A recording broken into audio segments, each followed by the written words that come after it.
j'aimerais vous passer le bonjour et vous dire bonjour. Et surtout, je crois que si tu as pris le choix de cliquer et puis écouter ce message, tu as fait un bon choix. Je ne sais pas dans quel endroit auquel tu es placé maintenant, si tu es dans le salon, chez toi, dans ta maison, ou si tu es au volant de ta voiture, ou peut-être au bureau, peu importe le lieu, peu importe l'endroit, je crois que Dieu a une parole pour toi.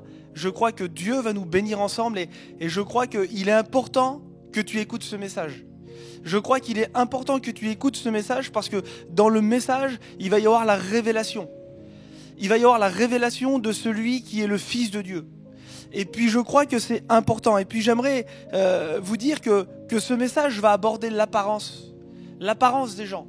Ce qu'on va dire sur des personnes, ce qu'on va dire d'une personne, ce qu'on va se baser comme opinion. Vous savez, c'est facile d'avoir une opinion en regardant le comportement d'une personne. Et d'ailleurs, j'ai lu un sondage qui disait que 76% des Français déclarent apporter de l'importance justement à leur apparence. Et vous vous rendez compte que c'est presque 8 personnes sur 10 ont vraiment vont soigner leur image, vont faire attention à ce qu'ils vont représenter pour l'opinion, mais aussi pour ce qu'ils vont démontrer. Et j'aimerais parler à des gens qui passent peut-être plus que 5 minutes devant leur miroir chaque matin. Et si tu es une personne qui passe plus de 5 minutes, si tu ne l'y es pas d'ailleurs, c'est pas grave, mais moi je passe plus de 5 minutes et je crois que le message te concerne, alors donne-moi un bon amen. J'aimerais dire qu'il y a 2 types d'apparence. Il y a l'apparence qui va être l'apparence physique, l'apparence à laquelle on va être vêtu ou coiffé, mais il y a aussi une autre apparence, et une apparence qu'on va faire attention, c'est l'apparence de ce que les gens pensent de nous. Beaucoup de gens font attention à ce que les gens vont penser. On se tient à carreau quand le patron est là. On se tient à carreau quand les parents nous regardent pour les jeunes. On se tient à carreau devant certaines situations quand on arrive à un feu rouge et qu'il y a la police en face. Alors on se tient au carreau par rapport au code de la route. Chaque personne qui va nous regarder, on aura une attitude peut-être différente.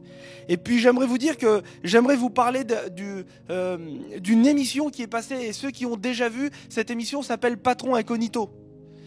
Et cette émission, en fait, le concept est simple. Peut-être que tu as déjà vu, peut-être que tu as déjà remarqué cette émission. Et en fait, c'est un patron qui va venir dans son entreprise. Et c'est très difficile, justement, pour un patron, pour un directeur, de passer incognito parmi ses employés. Aussi bien qu'il est aisément facile, c'est facile de passer incognito quand on est dans un endroit que l'on n'est pas connu, mais à l'endroit où il y a des gens qu'on a recrutés, c'est difficile de passer incognito. Et cette émission a été diffusée le 7 juin 2012 pour la première fois en France. Et cette émission, en fait, le concept est simple. C'est un patron, c'est un directeur d'entreprise qui va se transformer physiquement. Il va transformer son apparence pour venir dans son entreprise, au sein de ses ouvriers, pour passer comme un stagiaire. Et quand il va être dans son entreprise, quand il va être formé par ses ouvriers à lui, en fait, le but de l'émission, le but de la démarche est de voir les problèmes, de voir les difficultés. En fait, le but de la démarche de cette émission, est-ce que le patron rentre dans son entreprise? En fait, c'est pour arranger les détails qui vont pas. Et on voit pour ceux qui ont déjà vu, et moi j'ai déjà vu plusieurs fois, j'aimais cette émission, je vous fais cette confidence. Et à la fin, en fait, il y a toujours le rendez-vous avec le directeur en visage normal qui va convoquer ses employés. Puis j'aimerais vous dire que dans ce moment-là, en fait, il va régler les problèmes.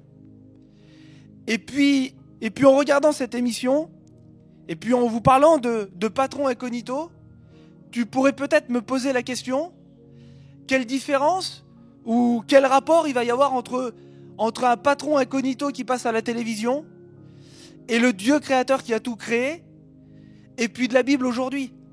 J'aimerais vous dire que patron, ça a 2 sens. Pour beaucoup, le patron, c'est peut-être celui que tu rencontres le matin quand tu vas à ton bureau. Peut-être que pour toi, le patron, c'est celui qui t'a licencié dernièrement. Le patron, c'est la figure d'autorité qui te donne des ordres à ton travail. C'est peut-être l'image que tu as du patron, mais j'aimerais te dire que le patron, ça peut être toute autre chose. pour ceux qui vont avoir fait de la couture, pour ceux qui vont avoir fait de la tapisserie ou qui vont avoir travaillé dans ces domaines vont savoir que le patron, c'est le modèle. En fait, le patron, ça peut être le directeur d'une entreprise. Mais le patron, en fait, pour beaucoup de gens, le patron, c'est le modèle. Et j'aimerais vous parler justement de celui qui est le modèle. Et j'aimerais qu'on voie ensemble de quelle manière le modèle est venu sur la terre de manière incognito. Vous savez, c'est particulier, mais j'aimerais vous dire vraiment que Jésus, c'est le modèle.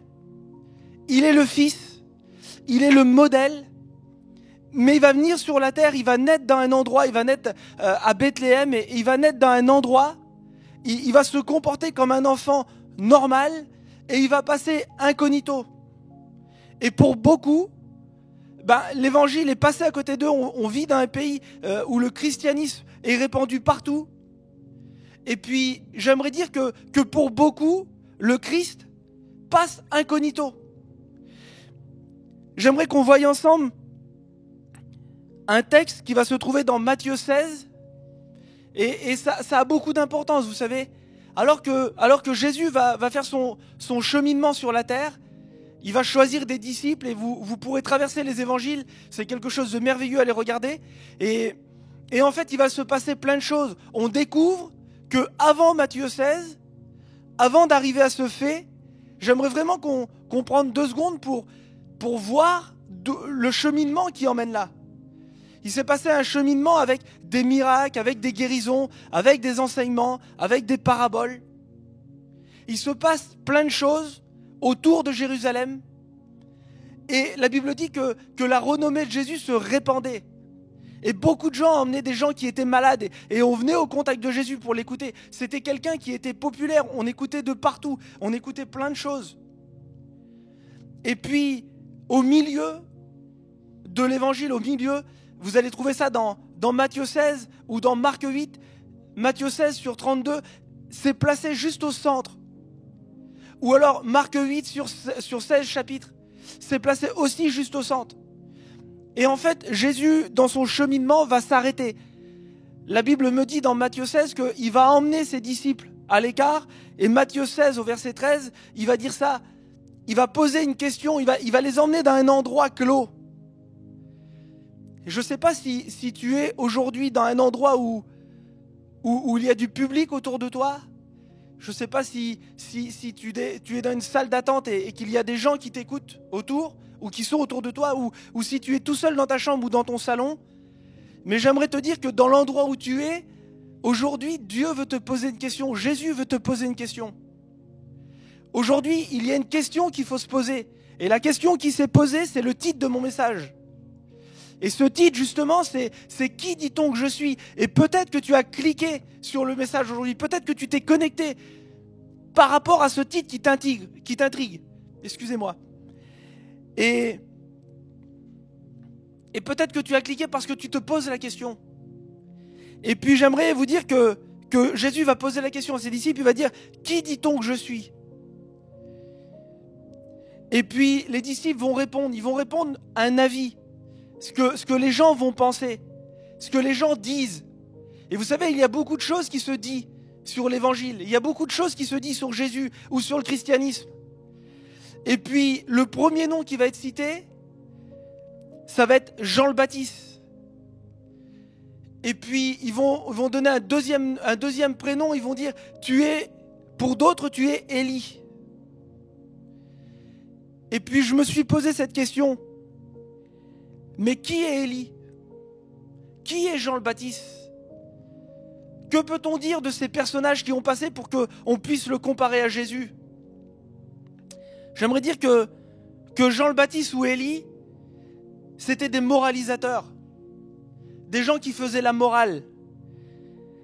Des gens qui faisaient la morale, qui jugeaient et qui condamnaient. Souvenez-vous que Élie, sur le mont Carmel, avec les 850 faux prophètes, souvenez-vous de Jean le Baptiste quand il parlait dans le désert, parce que Jean le Baptiste était la voix qui annonçait l'évangile. Et Jean le Baptiste allait dire,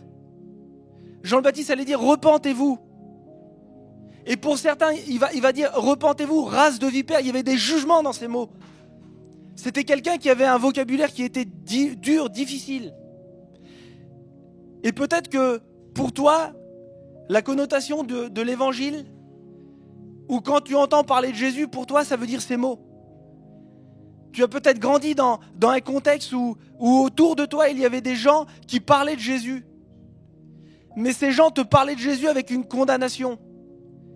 Et peut-être que depuis tout petit qu'on te parle de ce Jésus, eh ben, il y a toujours cette même connotation qui te dit « tu es quelqu'un qui boit de l'alcool ». Et peut-être que d'entendre le mot Jésus, c'est moi, j'arriverai jamais à arrêter de boire de l'alcool. Ou peut-être que tu as des addictions à la drogue, ou peu importe, il n'y a pas d'accusation dans cette journée. Aucune accusation. Mais peut-être que c'est ce que tu penses. Ou alors peut-être que c'est aussi cette image de vie qui est inaccessible. Et bien c'était un peu ça. En fait, de voir Jean le Baptiste ou Élie, c'était un peu la vie qui était impossible de vivre. Et ils vont continuer. Ils vont donner d'autres noms. Et j'aimerais qu'on voie ensemble les autres noms. On va lui proposer, on va lui dire, d'autres gens disent que tu es Jérémie ou l'un des prophètes. Mais qui était Jérémie ? Qui étaient les prophètes ? Et j'aimerais vous dire que quand on regarde Jérémie, moi je lui ai donné un sous-titre. Jérémie est un porteur de mauvaises nouvelles. Vous savez, pour le peuple de son époque, Jérémie c'est lui qui a prophétisé, qui a dit les 70 ans d'exil. Jérémie c'est quelqu'un qui a souffert. Jérémie c'est vraiment quelqu'un que quand on regardait sa vie, c'est quelqu'un qui s'est livré mais qui a souffert. Et c'est lui qui a écrit justement les Lamentations dans l'Ancien Testament. C'est un homme qui a vraiment souffert et pour beaucoup, l'évangile est synonyme de beaucoup de souffrance. Pour beaucoup, le christianisme et Jésus est synonyme de beaucoup de souffrance. Je parle à des gens que dans leur enfance, ils ont été marqués par des pères peut-être que le dimanche matin priaient à l'église et que la semaine, ils te faisaient vivre un enfer. Peut-être à une maman que le week-end, son mari était l'homme de l'église et que la semaine, il était un bourreau. Et puis, j'aimerais vous partager une expérience. Vous savez, moi j'ai grandi dans un contexte où mon père était chrétien, où ma mère était chrétienne, qui avait fait cette réelle rencontre. Et puis je participais dans mon enfance, je participais le dimanche au culte. Et quand je suis devenu adolescent, je me suis comme rebellé à l'évangile, comme je me suis comme rebellé à Jésus et je refusais tout ce qui était de Dieu. Et pour moi, quand il y avait justement un Jérémie qui venait, ou qu'il y avait un Jean le Baptiste, ou qu'il y avait un Élie, pour moi, c'était des oiseaux de mauvais augure. Parce que pour moi, leur but n'était pas de m'apporter un évangile. Leur but, je pensais qu'ils en voulaient, qu'ils voulaient m'attacher à leur église, à leur mouvement. Et pour moi, quand je voyais ces gens-là, c'était pas une bonne nouvelle. Puis j'aimerais vous dire que Jésus, face à ces noms, qu'on va lui proposer, Jésus va poser une seconde question. Là, il est en compagnie de ses disciples, ceux qui sont proches de lui. Et il va poser la question, mais il dit, c'est bien, il dit, les gens disent, mais vous, il dit, qui dites-vous ? Et j'aimerais te poser la question aujourd'hui dans ton salon. Et j'aimerais que tu répondes dans ton cœur. J'aimerais que tu répondes et que tu localises, que tu dises vraiment qui il est vraiment pour toi. Et puis, c'est Pierre qui va prendre la parole. Pierre, il va prendre la parole, il va répondre, il va dire, tu es le Christ, le Fils du Dieu vivant. Et puis vous savez, le Christ, le Fils du Dieu vivant, alors ça veut dire bonne nouvelle.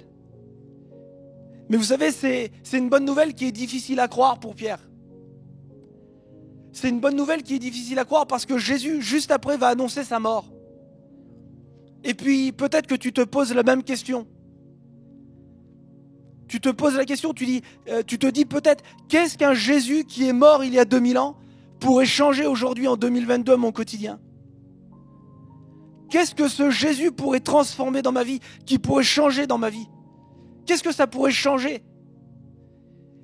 Peut-être que tu es en relation avec cette église. Peut-être que tu as vécu même une vie religieuse. Tu es peut-être attaché à une assemblée et que en fait jamais rien n'a changé pour toi. J'aimerais te dire que j'ai une bonne nouvelle. Et si tu es d'accord avec cette bonne nouvelle, alors donne-moi un amen. Parce que si jusqu'à présent rien s'est passé, je crois qu'aujourd'hui ça va changer. Je crois qu'aujourd'hui ça va changer. J'aimerais te dire que la réputation que tu donnes à Jésus t'empêche de recevoir ce qu'il a pour toi. Cette réputation que tu donnes, cette limite que tu donnes, ça t'empêche justement d'être au bénéfice de ce qu'il a promis. Alors mon deuxième point est très simple. Et puis la question, peut-être que c'est toi qui te la poses, mais en tout cas j'aimerais te la poser. Qui est-il vraiment alors pour le coup? Qui il est? Et puis, juste après cet événement, alors Jésus va prendre ses disciples. Et puis avec ses disciples, il va monter sur une haute montagne, la Bible dit, vous trouverez ça dans Matthieu 17. Il va les emmener dans une haute montagne et quand il va être sur la montagne, il va commencer à prier et il va se passer quelque chose de particulier. Il va se passer quelque chose de particulier. Vous savez, quand il va commencer à prier, les disciples étaient habitués à aller avec Jésus pour aller prier. Ça faisait déjà longtemps qu'il marchait et Jésus, c'était son quotidien de prier. Mais dans le lieu de prière, cette fois-là, il va se passer quelque chose de particulier. Et je crois que ce qui s'est passé, c'est quelque chose qu'il est bon de vivre. À ce moment-là, quand il va prier, la Bible dit que la gloire va descendre. La Bible me dit que Jésus va être transfiguré. Vous savez, c'est quelque chose de particulier. Le visage de celui qui connaissait, le visage de celui qui voyait, le visage de celui que les gens disaient que c'était Élie ou Jean le Baptiste. La Bible dit qu'il va devenir comme le soleil dans sa force. Ses vêtements vont devenir blancs. Et il y a quelque chose de glorieux. Et puis ils sont un peu dans l'étonnement. Il se passe quelque chose. Il y a une révélation à ce moment-là. Et puis tout à coup, ils vont voir quelque chose. Et tout à coup, ils vont voir Moïse et Élie justement. Et puis il y a quelque chose de glorieux. Moïse, c'est la loi. C'est ce qui représente la loi. C'est lui qui a reçu la loi. Et il y a Élie. Élie, c'est les prophètes. Alors que les hommes croyaient que Jésus était Élie, Dieu va démontrer que Jésus n'est pas Élie, que Jésus n'était pas simplement un prophète. Dieu va démontrer que Jésus n'est pas la loi. Et puis dans l'étonnement, Pierre il va dire, il est bon que nous soyons ici, il se passe quelque chose, il y a une présence, il y a quelque chose de particulier. J'aimerais te dire que cette chose particulière dans la présence de Dieu, tu peux vivre. C'est possible, oui c'est possible. Dieu t'aime. Et il est possible que tu vives quelque chose de particulier toi aussi. Et il y a une voie. Vous savez, on peut se poser la question.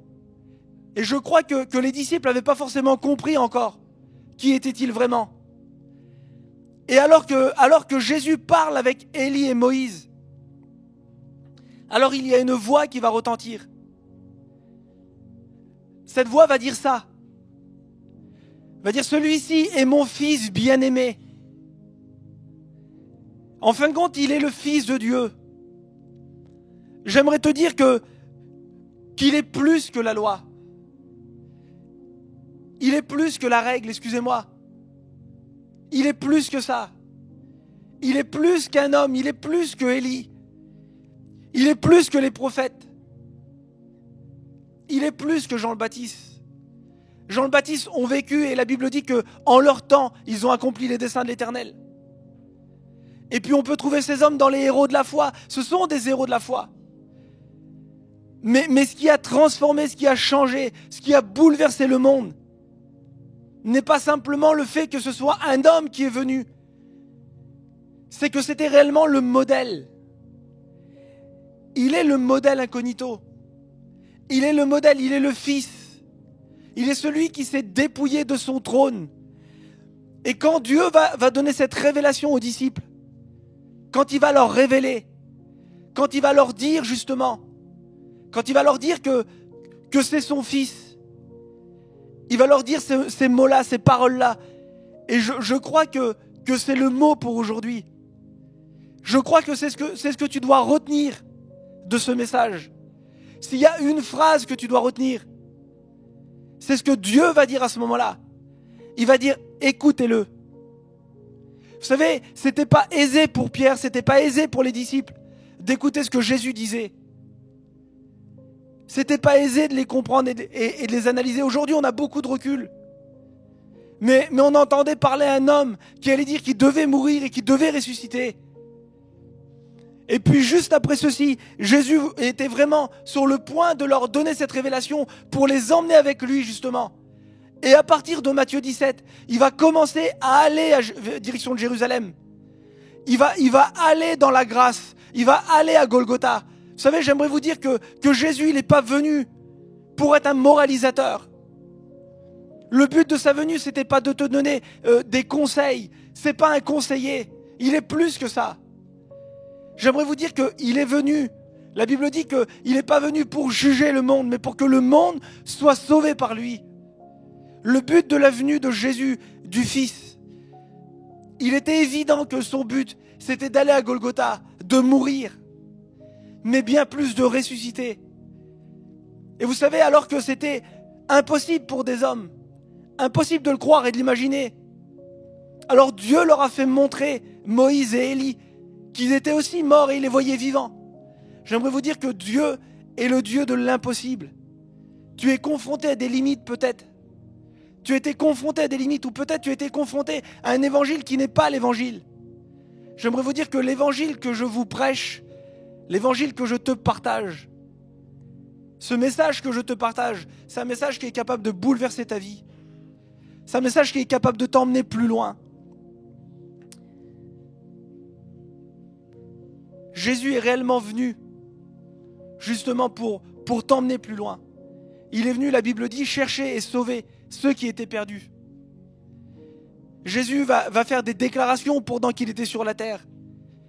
Il va dire, venez à moi, vous tous qui êtes fatigués et chargés. Je vous donnerai du repos. N'es-tu pas fatigué? N'es-tu pas fatigué de ce quotidien, de cette vie? De te lever chaque matin? Et quand on se lève le matin, on aimerait être au soir pour se coucher. Et pour certains, quand on se couche le soir, on aimerait être le matin parce que tu ne trouves pas le sommeil. Et pourtant que tout va bien et tu ne trouves pas la paix. Jésus est celui qui est venu justement pour t'apporter la paix. Jésus est vraiment le modèle. Il est le modèle de la paix. Et si tu as besoin d'un modèle pour la paix, souviens-toi de Jésus dans la barque. Si tu as besoin de modèle, il est le modèle qui était incognito. Il est le modèle de paix. J'aimerais que tu tournes tes regards. J'aimerais que tu tournes tes pensées vers lui. Non, regarde pas aux hommes. Regarde pas aux hommes. Ne te fie pas aux hommes. Mais regarde à celui qui peut tout changer, qui peut tout transformer. Parce qu'il est réellement celui qui peut tout transformer. Il est le modèle de paix. Et j'insiste sur ce mot. Écoutez-le, il va dire. Écoutez-le et dans la barque, Jésus va dormir alors que la barque est en train de sombrer, alors que les disciples étaient agités. J'aimerais te dire que dans ta vie, oh non, il n'est pas loin de toi. Il est proche de toi. Et j'aimerais que tu localises justement ta difficulté, ton besoin. J'aimerais que tu localises ton besoin parce qu'il est réellement celui qui est capable de libérer ta vie. Écoute-le dans cette journée. Et puis je vais vous faire une lecture. La lecture que je vais vous faire se trouve dans Philippiens 2, au verset 6 jusqu'au verset 11. La Bible justement va donner son identité, va révéler qui il est. Paul à ce moment-là, il va décrire qui il était vraiment. J'aimerais que tu réalises ces mots. Si tu veux savoir qui il est, si tu es confus parce que tu ne sais pas réellement qui il est, la Bible me dit, lui qui était d'origine, était de condition divine, ne chercha pas à profiter de l'égalité avec Dieu. Il était de condition divine. Et il n'a pas cherché à profiter de son égalité avec Dieu. Mais il s'est dépouillé lui-même. Et il a pris la condition du serviteur. Il se rendit semblable aux hommes, en tout point. Et tout en lui montrait qu'il était bien un homme. Vous savez, j'aimerais vous dire que quand on lit ce verset, il était de condition divine. Et tout en lui montrait qu'il était un homme. Il était bien un modèle. Ah, tu peux regarder, oui, tu peux regarder. C'est possible pour toi de réussir. C'est possible. Ah, non, c'est possible que tu réussisses. Tu ne feras pas que des échecs. C'est pas parce que tu es tombé, c'est pas parce que tu as échoué que tu échoueras tout le temps. La Bible dit qu'il s'est abaissé lui-même en devenant obéissant jusqu'à la mort.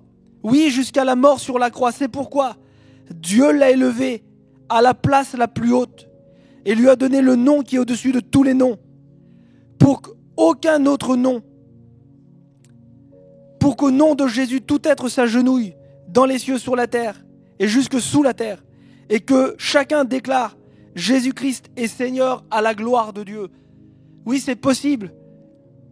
Mon frère, ma sœur, mon ami, c'est possible pour toi de réussir.